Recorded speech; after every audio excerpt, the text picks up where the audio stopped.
পৃথিবীর সবচেয়ে বড় বড় ব্র্যান্ডগুলোর মালিক কারা?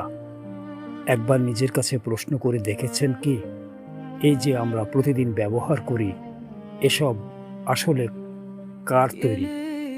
আপনি যদি বড় বড় কোম্পানির কথা বলেন, আপনি যদি বড় বড় ব্র্যান্ডের কথা বলেন, দেখবেন মালিকানা আমাদের হাতে নেই।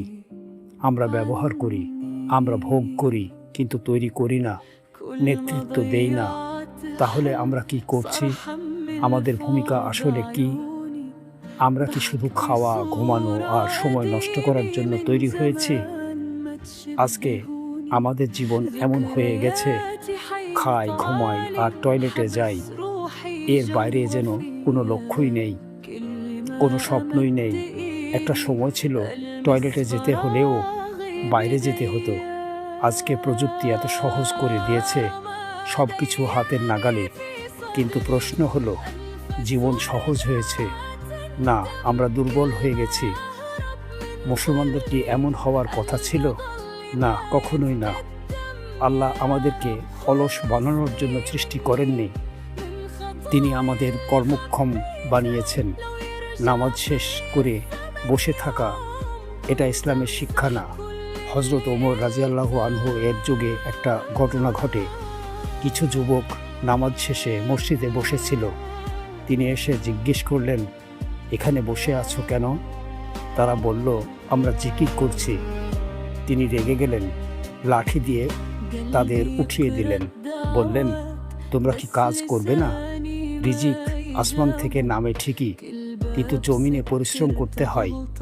তোমাকে মাঠে নামতে হবে, তোমাকে কাজ করতে হবে, চাষাবাদ করতে হবে, ব্যবসা করতে হবে, চাকরি করতে হবে, উৎপাদন করতে হবে। এটাই ইসলামের শিক্ষা, এটাই বাস্তবতা। শুধু বসে থাকলে কিছুই হবে না, কিছুই পরিবর্তন হবে না। কোরআনে আল্লাহ দুই ধরনের মানুষের কথা বলেছেন। একদল জিহাদ করেছে আল্লাহর পথে, আর একদল পরিশ্রম করেছে উপার্জনের জন্য। দুইটার গুরুত্বপূর্ণ, কারণ টাকা না থাকলে মসজিদ বানাবেন কিভাবে, মাদ্রাসা চালাবেন কিভাবে, মানুষকে সাহায্য করবেন কিভাবে? আপনার অর্থ লাগবে, আপনার শক্তি লাগবে, আপনার উৎপাদন ক্ষমতা লাগবে। এগুলো ছাড়া সমাজ দাঁড়ায় না। ধরুন, ঘোড়া প্রস্তুত করার কথা বলা হয়েছে। এটা শুধু ঘোড়া না, এটা একটা ইন্ডাস্ট্রি, একটা বিশাল সিস্টেম।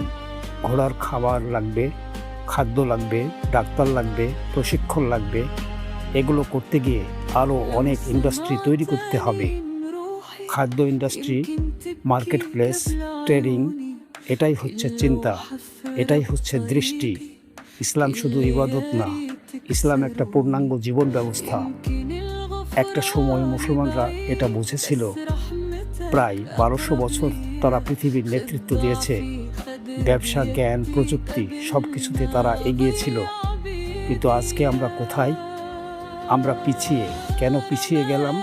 কারণ আমরা কাজ ছেড়ে দিয়েছি, আমরা সহজ জীবন বেছে নিয়েছি, আমরা অলস হয়ে গেছি। আমরা ভাবতে শুরু করেছি, দাম নিয়ে বাঁচব, জাকাত খাবো, সাহায্য নিয়ে চলব। এভাবে কোনো জাতি কখনো নেতৃত্ব দিতে পারে না। যে হাত নেয় সে নিয়ন্ত্রণ করে না, যে হাত দেয় সেই পৃথিবীকে চালায়। এটা মনে রাখবেন। আজ পৃথিবী কারা চালাচ্ছে? যাদের হাতে অর্থ আছে। আমেরিকা, ইউরোপ, চীন, সবাই অর্থের কারণে শক্তিশালী। আর আমরা সাহায্য চাই, আমরা দান নেই, আমরা নির্ভরশীল। কিন্তু ইসলাম এটা শেখায় না। ইসলাম বলে, নামাজ পড়ো এবং জাকাত দাও। জাকাত দিতে হলে সম্পদের মালিক হতে হবে। তাহলে উপার্জন করা কেন খারাপ হবে? উপার্জন করা ফরজ, কাজ করা ফরজ। অলস থাকা এটা ইসলামে নিন্দনীয়। সাহাবীদের দিকে তাকান। আবু বকর রাদিয়াল্লাহু আনহু ধনী, উসমান রাদিয়াল্লাহু আনহু ধনী, খাদিজা রাদিয়াল্লাহু আনহু ধনী। তারা শুধু ইবাদত করেননি, তারা অর্থ দিয়েছেন, তারা সমাজ গড়েছেন, তারা ইতিহাস তৈরি করেছেন। আজ আমরা কি করছি? সারাদিন ফোন, সিনেমা, ফেসবুক। যে বানিয়েছে সে কোটি টাকা কামাচ্ছে, আর আমরা শুধু ব্যবহার করছি, সময় নষ্ট করছি, জীবন নষ্ট করছি। এই জীবন কি আমাদের জন্য? না, আল্লাহ আমাদের এর জন্য তৈরি করেননি। আমাদের ভেতরে অসীম শক্তি আছে। আপনাকে উঠতে হবে, আপনাকে কাজ করতে হবে, আপনাকে নিজের এলাকায় সফল হতে হবে। কিন্তু মনে রাখবেন, সম্পদ যেন আপনাকে কারণ না বানায়। কারণের মতো অহংকারে নিজেকে হারাবেন না।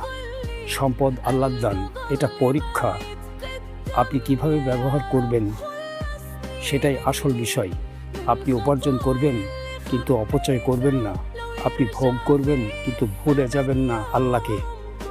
আপনার সম্পদে অন্যের অধিকার আছে। আত্মীয় স্বজন, পাড়া প্রতিবেশী, তারা কষ্টে থাকবে আর আপনি বিলাসে থাকবেন। এটা ইসলাম না, এটা মানবিকতা না। শেষ কথা বলি, আজ সিদ্ধান্ত নিন, আপনি কি ভিক্ষুক হবেন নাকি দাতা হবেন? আপনি কি শুধু বেঁচে থাকবেন নাকি ইতিহাস তৈরি করবেন? মনে রাখবেন, প্রতিটি সেকেন্ডের হিসাব দিতে হবে, প্রতিটি কাজের জবাব দিতে হবে। তাই আজ থেকে শুরু করুন, নিজেকে বদলান, কাজ শুরু করুন এবং এমন একজন মানুষ হন যাকে দেখে মানুষ বলে, আমি ওর মতো হতে চাই।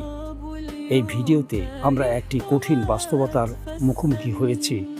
একসময় মুসলমানরা ছিল জ্ঞান, বিজ্ঞান, ব্যবসা সব কিছুর নেতৃত্বে। কিন্তু ধীরে ধীরে আমরা কাজ ছেড়ে দিয়ে অলসতা এবং নির্ভরশীলতার দিকে চলে গেছি। আমরা উৎপাদক থেকে ভোক্তায় পরিণত হয়েছি। এটাই আমাদের পতনের মূল কারণ।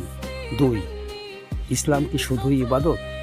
অনেকে মনে করেন ইসলাম মানেই শুধু নামাজ, রোজা, কিন্তু ইসলাম একটি পূর্ণাঙ্গ জীবন ব্যবস্থা। এখানে ইবাদত যেমন আছে তেমনই আছে ব্যবসা, অর্থনীতি, নেতৃত্ব এবং সমাজ গঠন। একজন প্রকৃত মুসলমান শুধু মসজিদে না, সমাজের প্রতিটি ক্ষেত্রে সফল হতে চাই। 3, কেন হালাল উপার্জন এত গুরুত্বপূর্ণ? হালাল উপার্জন শুধু দুনিয়ার জন্য না, এটা আখিরাতের সফলতারও মাধ্যম। আপনি যখন নিজের পরিশ্রমে উপার্জন করেন তখন আপনি শুধু নিজের না, অনেক মানুষের উপকার করতে পারেন। 4, ভোক্তা নয়, নির্মাতা হন। আজকের পৃথিবীতে সফল তারা যারা তৈরি করে, যারা সমস্যার সমাধান করে। আপনি যদি শুধু ব্যবহার করেন তাহলে আপনি পিছিয়েই থাকবেন, কিন্তু আপনি যদি তৈরি করতে শুরু করেন তাহলেই পরিবর্তন শুরু হবে। 5, সম্পদ পরীক্ষা না আশীর্বাদ। সম্পদ আল্লাহর পক্ষ থেকে এক ধরনের পরীক্ষা। আপনি যদি তা অহংকারে ব্যবহার করেন তাহলে তা ধ্বংস ডেকে আনবে, কিন্তু যদি তা মানুষের উপকারে ব্যবহার করেন তাহলে সেটাই আপনার জান্নাতের পথ খুলে দেবে। 6, পরিবর্তন শুরু হোক নিজের থেকে। সমাজ পরিবর্তনের কথা বলার আগে নিজেকে পরিবর্তন করতে হবে।